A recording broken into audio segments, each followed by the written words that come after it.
Okay, we start from Daf Lamed, 2 dots. That's what the Ksubas is.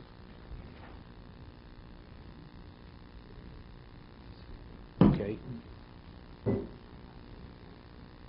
Ephraim, where is he? You don't think it's the Ksubas? I think he's busy with coffee. Oh, Ksubas. Okay, good. Thank you.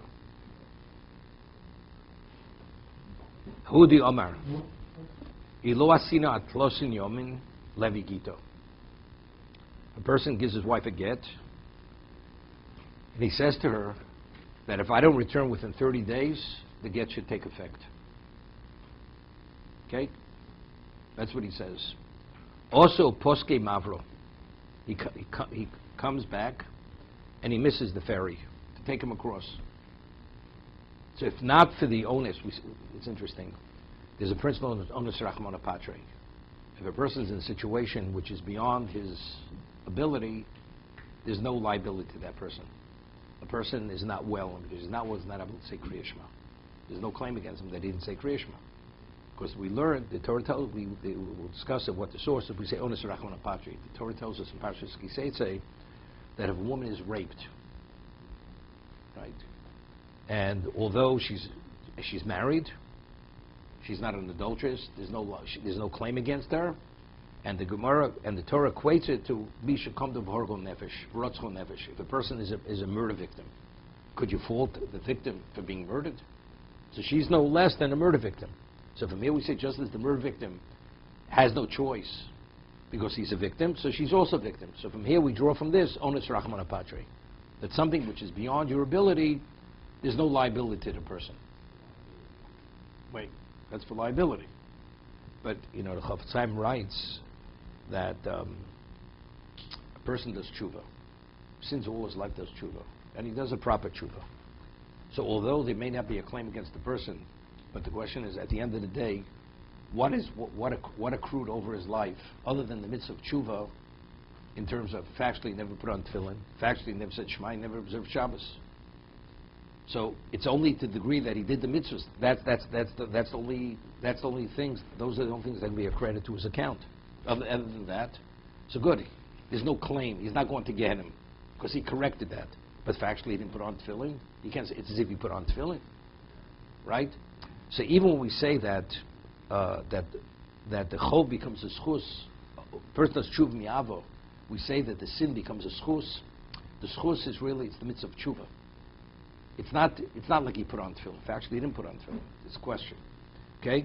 So even though he's an onus here, he wanted to come, but factually gave him the get. He says, if I'm not back in 30 days, the get should take effect. It's irrelevant why you missed the ferry, and you couldn't come across to actually be in your wife's presence. But factually, he didn't come back. So the question is, do we say the not coming back? He says, if I don't come back. So there's a question like this. Do we say, it's not my not coming back. It's not my not coming back. Because I'm an honest, or we say, no, factually he didn't come back, regardless of why he didn't come back. We're not fault if you're not coming back. But factually, the condition was you have to be in 30 days, and you weren't here in 30 days. It's irrelevant what your rotzon is, but what was the condition? The condition is you have to be back in 30 days.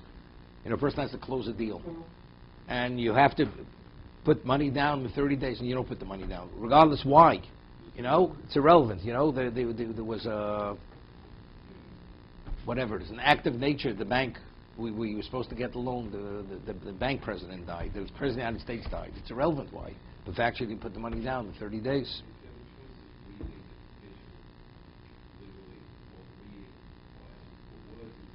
So that's the discussion. That's the one I want to go show you the Gemara Ksubas. The question is, what was the man's intent when he said that? Right? That's the question. Because the Gemara is going to say, in the Ksubis, we'll see. I just want to read the Gemara. So he comes back, he misses the boat, the ferry, Omalu, and he's on the other side of the river, and he says, Chozu dasoy, Chozu dasoy.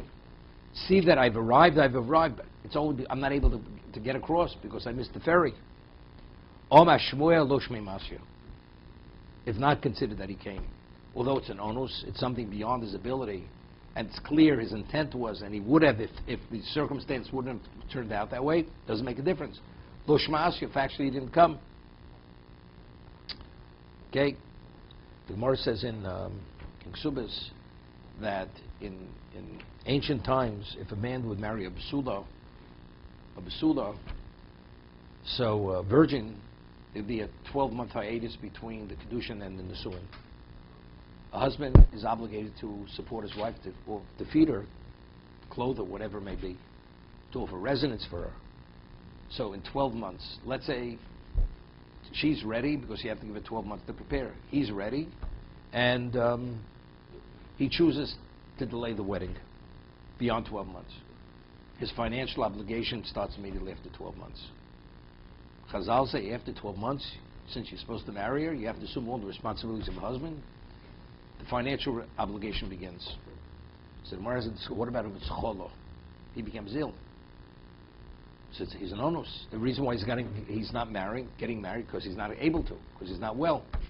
So the question is, that situation where he's an onus, does the financial obligation kick in or not? So Gemara says, cholo or not. That if he becomes ill, he has no obligation. We'll see the Gemara.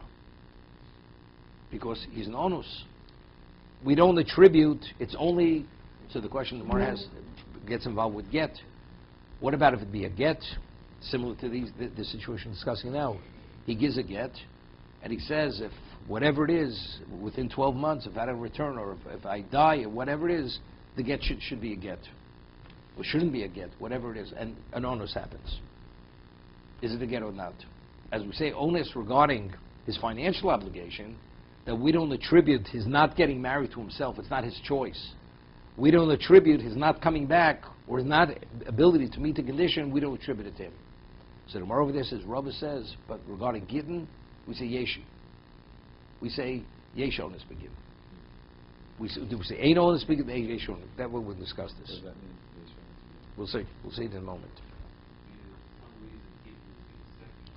Gitten, so the question is why. We'll discuss it. Okay. Whatever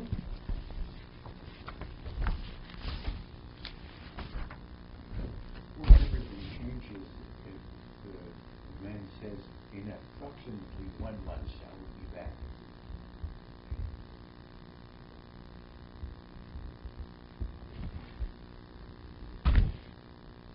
Yep.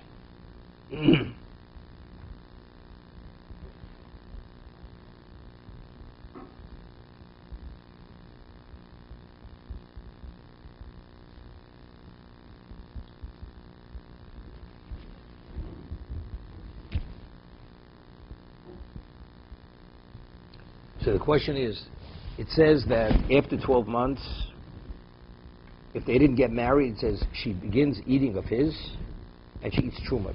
She's married to a Kohen. Normally, a wife of a Kohen only eats after they're fully married. So it says lo nisu. So the more wants it lo nisu. What does lo nisu mean? Hechi domi.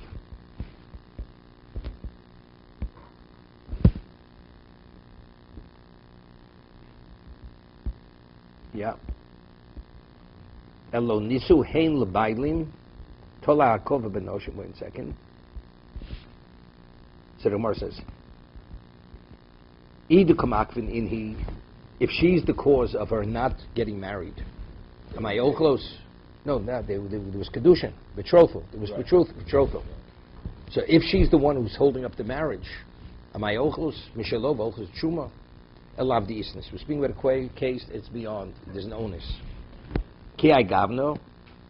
Uktani ochlim shov ochlim truma. And yet it says even though she's an onus, right? She's not able to get married. It says. If there's an onus, she does not eat.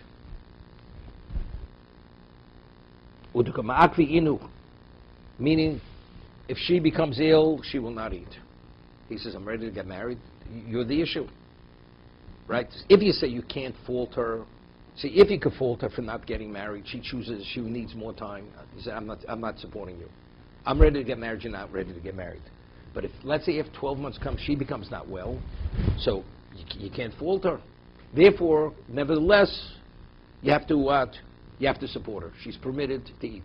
Of course, the delay in the marriage is not attributed to her. It's attributed to the onus. So you don't identify it. That's what the Gemara wants to say. So then we say what? We say the onus, although it's not happening, we don't falter. So Gemara says no. If actually she's not able to get married, even though it's an onus, she's not well, she's not going to be supported.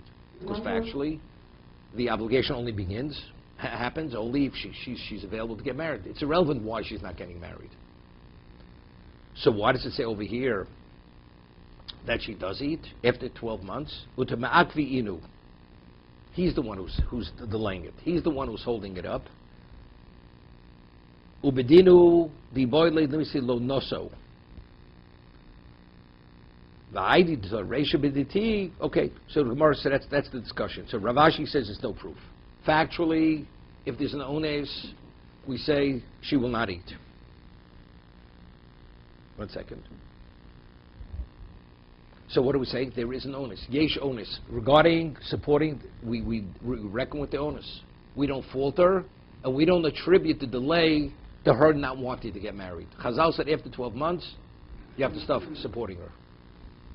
If a woman would say, I'm not interested in getting married in 12 months, it's understood. He doesn't have to see. But now, she wants to, but she's not. So the question is, do we attribute that not getting married to her or not? So we say it's an onus rachman apatre. We don't falter for not getting married. Therefore, the obligation begins after 12 months. 1 second. Omer Rabulin git neino kain. But regarding get, it's not the case. We'll see. Al Maksav ain't onus begitten. That we don't say onus, meaning whatever the condition is, if the condition is not met, the condition, we deal with the condition. Yesh onus means that we attribute it to the onus, therefore it's not attributed to the person. But over here, we attribute it, we don't, ain't onus begitten. We attribute it to the person. As we will discuss in a moment. What's why ain't onus? As we said, a person is not able to say Kriya Shema because he's an onus. Because he's not well. He's not able to say Shema. Is he credited to saying Shema? Well, you can't fault me for not saying Shema. As much as you can't fault me for not saying Shema, but factually you didn't say the Kriya Shema. There's no liability. There's no claim against you. But I'm not going to credit your account that you said the Shema. So by Gitten, ain't onus begitten. The whole concept of get, you were supposed to come, you didn't come. So therefore, factually you didn't come. Therefore, the concept doesn't apply. Therefore, the get's going to be a get. And that's one of the examples given. Even though he screams, Chozid Asoy, I'm here. I can't be faulted for not coming, but factually he said I have to be back in 30 days. And since he wasn't back in 30 days, therefore the get is a get, which the Gemara says it's not so simple. We'll see in a minute. There's a famous Rameir Simcha. Now, the halacha is by Gimel Averos, by the 3 cardinal sins. A person says to a person, either you bow to the idol or you will be killed. There's a halacha, you're obligated to give your life. That's the halacha. Right? Gimel Averos, Yehorig Val Yavor. He said you should be killed and you should not transgress. What happens if he did transgress? He was supposed to give his life, he chose not to give his life. What would you say, Ernie? And he was forewarned, you must give your life, if not, he says, I'm not giving my life. I will bow to the idol. Is he put to death? Torah says you have to give your life. Right? Why not?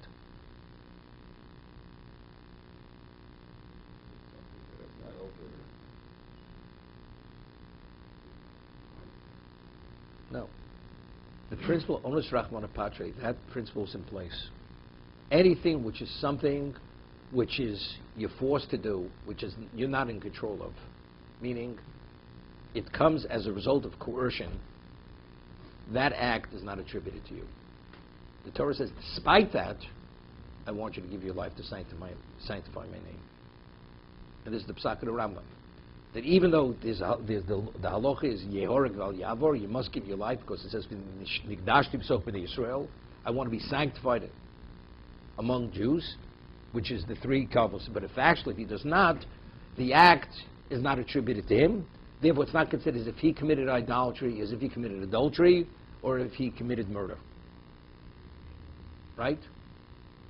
Same thing with Shema, same thing. It's not attributed to him.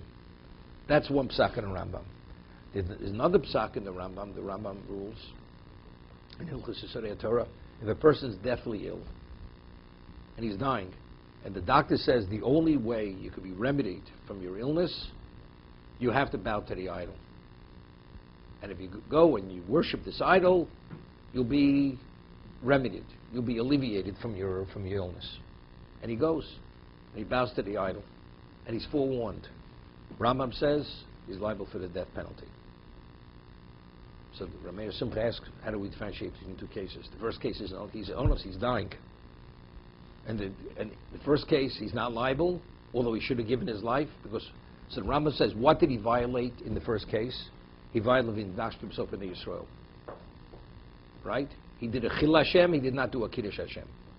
For not sanctifying God's name, and that's that you're not liable for the death penalty. Right? That's what he violated. Torah says, in that context, you must give your life. And if you don't, it's a Chil Hashem. One is not liable for the death penalty for Chil Hashem. Because the act itself is not attributed to the person. It's not his act. Despite it's not your act, but giving your life in that context is Kiddush Hashem. And if you don't, it's called Chil Hashem, desecrating God's name. In the case where the person is forced, but why are you forced? Because you don't want to die. But that decision not to give your life, that's your decision. It's not attributed to anybody but anybody else. It can be attributed to an external force. The other case, the person is dictating. You die if you don't bow. So you say, why did he die? Why did he bow? It's attributed to that external force. Here, this is something the person, you want to live, but the decision of living or not, that's based on your illness. That's attributed to the person himself. That can't be attributed to anybody else but yourself. So because it's attributed to himself, that's the reason why it's considered his act. It's his act of murder. It's his act of idolatry. That illness is not an outside force. That's not an outside force. That's not an outside force. The other is, whoever is forcing you, that act is attributed to that person. Although there's no liability, because you have to actually be the idolater. A Jew coerces another Jew to bow to an idol. He's not liable for the death penalty. But it doesn't make a difference. But that act is attributed to the external force. That external force caused you to do it. Jew or not Jew, it doesn't make a difference. What if it wasn't idolatry, but it was not kosher? But that's something. That's because the Torah says you're supposed to. It says v'chai b'hem lo she'omus b'hem. You live by my Torah, don't die by my Torah. Here the Torah says you should die. But why are you meant to die? To sanctify my name and not desecrate my name. So he did violate. He violated Chil Hashem. For Chil Hashem, person is not liable for the death penalty.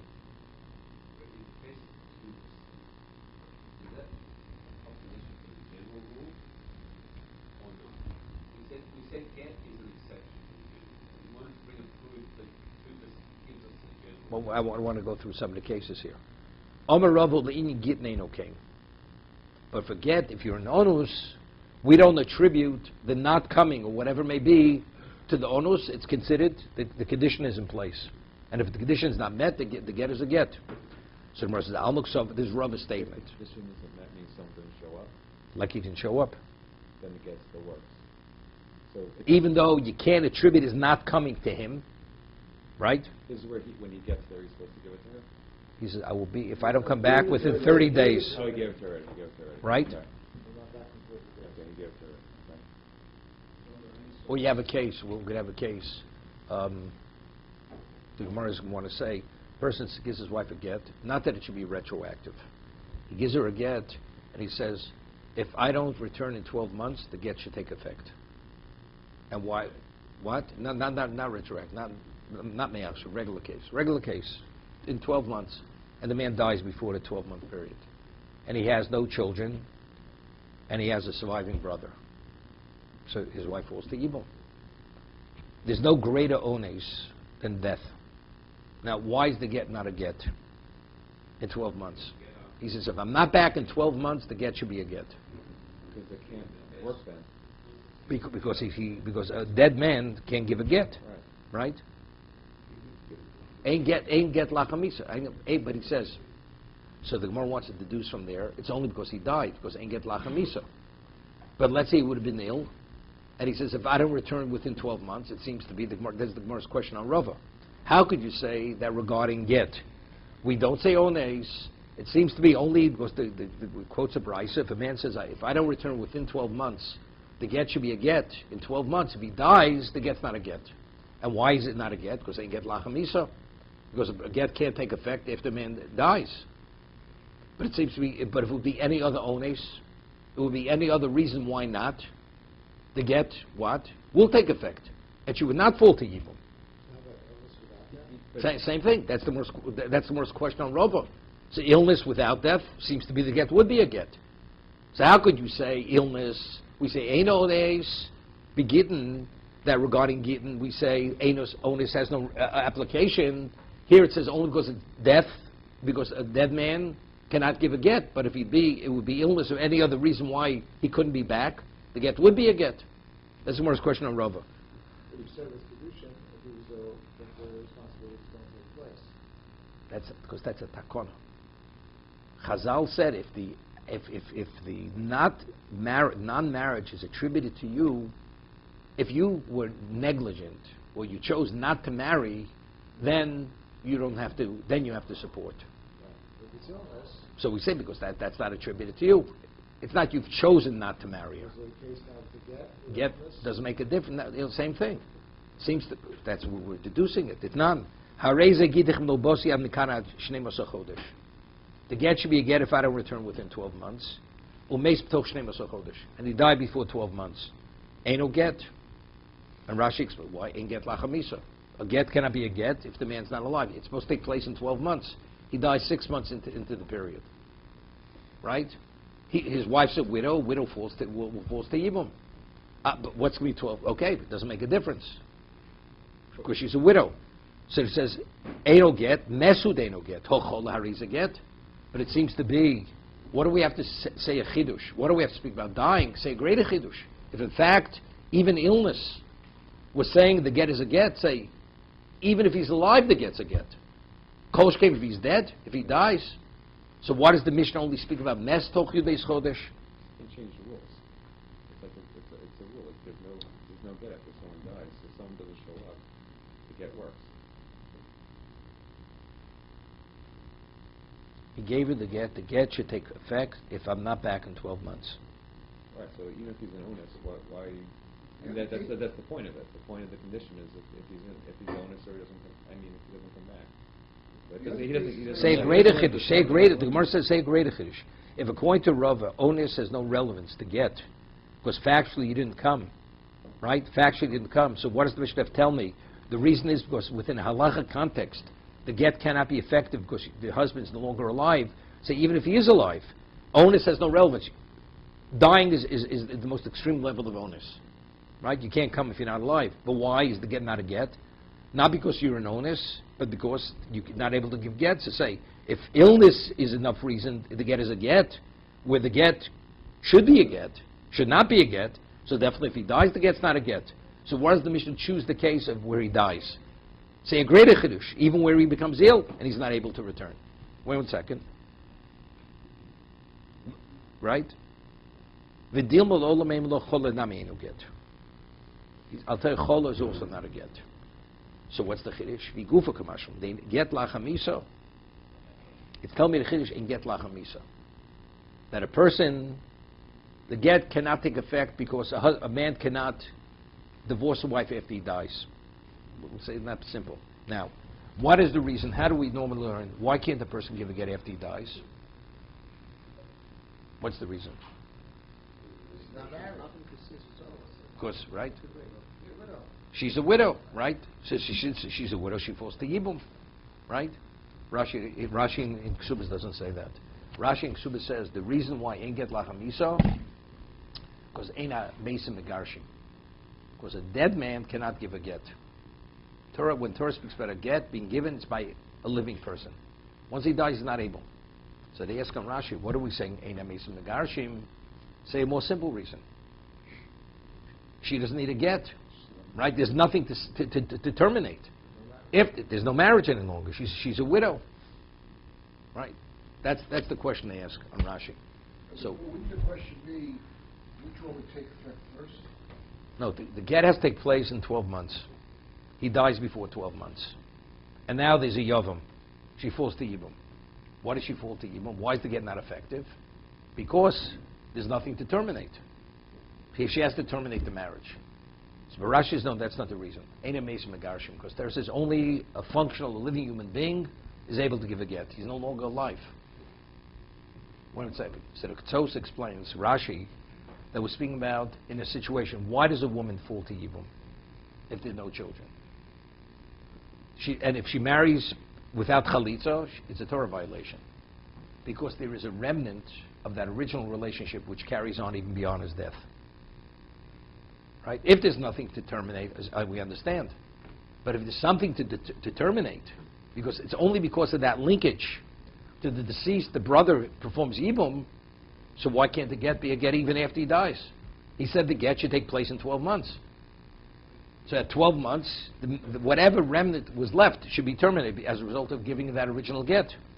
So Rashi says, because Eina Meisa Megarshim. Because the Torah says the only one who's able to terminate a marriage, the husband has to be alive. If he's no longer alive, he's not able to bring that about in 12 months, therefore the get is not effective. And that's why she falls to Yibum.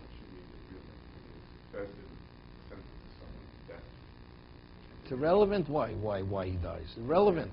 But he's not dead yet. No. Can he be Megarsh? Of course. She's Neishas Ish. A woman commits adultery before her husband's put to death, even though there was a verdict. Right? He's a Gavra Katila. Of course, she's a married woman. Right? Okay? So therefore, the Gemara says, you know why it chose the case of Mes? Of course, Eina Meisa Megarshim. Okay, so that's a Chidush. Ein get Lachamisa. We're speaking about a situation where there are no surviving children. There are no children. And there's a surviving brother. So the reason why the Mishnah chose the case of Mes, because you think maybe the get should be a get. Should be a get. So why is the get not a get? The answer is because ain't get lachamisa. But maybe chola, we will say yesh onus begin. Yeah, you understand how we're differentiating. The Gemara originally asked the question: if you hold like Rava ain't onus begin, the fact she didn't come and therefore the get is a get. So why does the Mishnah choose the case where he dies? Choose the case where he's alive. So if where he's alive, where he's in ones, which is less of ones, the get's a get, so definitely where he dies. The Gemara says, no, that's not what it's telling me. It's telling me another chiddush. You may think the get should be effective in 12 months, and she should not fall to Yibum. Because since there's what to terminate yet, so therefore in 12 months the get will take effect. Right? Because of Ein Onus Begitten. Ein Onus Begitten. Right? So but he's not able to be back. Doesn't make a difference. But you know what the Chiddush is? But I would think maybe the get should terminate that relationship, and as a result she should not fall to Yibum. On that the Mishnah says she does fall to Yibum. Because the only one who could terminate a marriage is only a living human being. And since he's no longer alive, he can't terminate that. Wait a second, I want to see if everybody digested what we're talking about. You hear what the Chiddush is. It's a phenomenal Chiddush. Therefore, the Tana had to choose the case of dying rather than him becoming ill. Rava says, Ein Onus Begitten. If a man says, I will give you a get in 30 days, and he misses the ferry, and he's not able to come, the get's a get. What level of onus is that? So if you say, if there the get's a get, you have to tell me if a man dies. Ein onus gadol mizeh, there's no greater onus than dying. So what does the Mishnah have to choose the case? So maybe that's an extreme case. Say a lesser case where he becomes ill. He's alive, he becomes ill. What do you have to say? He died? The answer is no, because it's Talmud Chiddush. Because you would think, I'll tell you, Ein Onus Begitten. But even though an Ein Onus Begitten, therefore the get should be effective after 12 months. The Mishnah tells me, Ein Get Lachem Isa. That's not an onus case then. It does not teach the onus. No. How do you learn the other cases about it? No, it's very good. No, because it's telling me this aspect. If it's only telling me that Ein Onus Begitten, so you should tell me a lesser onus than dying, and I'll definitely tell. The answer is it's not coming to teach me Ein Onus Begitten. Right. Not teaching you. It's not. But factually it is an onus. But that's not, you're not learning. No, but I onus. understand that. But you could say it's a combination of both. It's onus, but maybe it has to be such an extreme onus. Maybe it has to be so extreme. Maybe yes, maybe not.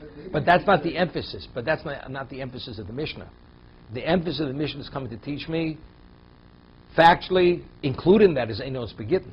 Maybe you could say that if you get, and you can't learn onus from that because you don't have Maybe yes. No. Factually, the man says, if I don't come back in 12 months, the get should be a get. That's fact. Now, why did he not come back? Was he died?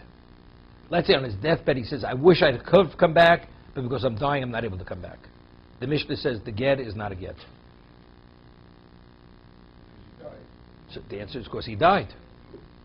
So, And yeah, you're right. Just, I don't know. I wouldn't know exactly whether Yeshon is begin, Ein is begin. I don't know.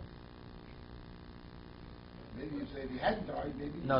It is telling me. I would think the get should be a get. Now, why would it be a get? But factually, he's a known as. Right? Factually, he's a known as. The extreme onus. What? The extreme onus. There's the extreme onus. Right. But the answer is, but that's not what it's teaching me. It's teaching me that this concept of en get lachamisa, that the get should be a get. The Mishnah is telling me the get's not a get because the person's not alive. He's not qualified to give a get. Okay, just want to go a little further because tomorrow. Can I ask a quick question? Yeah.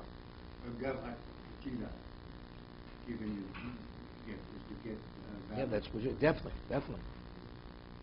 Because factually he's alive. Yes, but everybody knows. He's going to be killed. Doesn't make a difference if he's killed. But factually, at this moment, he's alive. Or he has a terminal in. Doesn't make a difference. Okay. 1 second.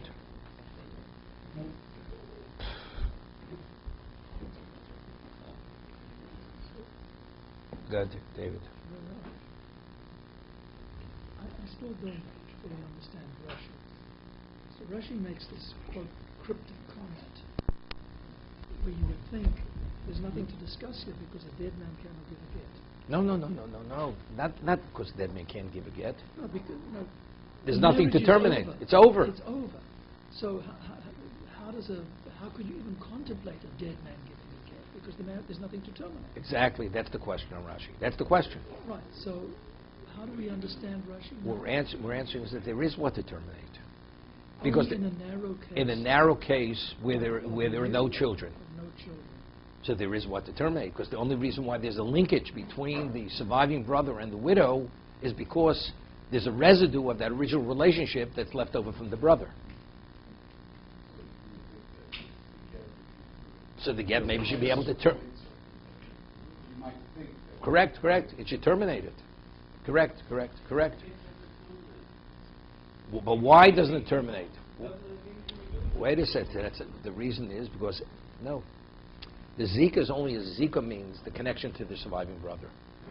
It should terminate the marriage even after he dies, so there should not be a bond.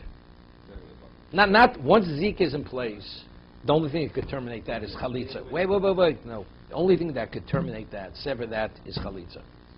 That's only if she's called a Yavama. If she's called a Yavama needs Chalitza. But the question is why she should be called a Yavama. The get the husband gave should have terminated that relationship totally, and therefore there's never going to be a linkage to the surviving brother. That's the question. The answer is because the dead man cannot give a get. So if the man can't give a get, there is that residue left of the original marriage, so therefore she's called the Yavama. Once she's called the Yavama, the only thing that could break that connection is Chalitza.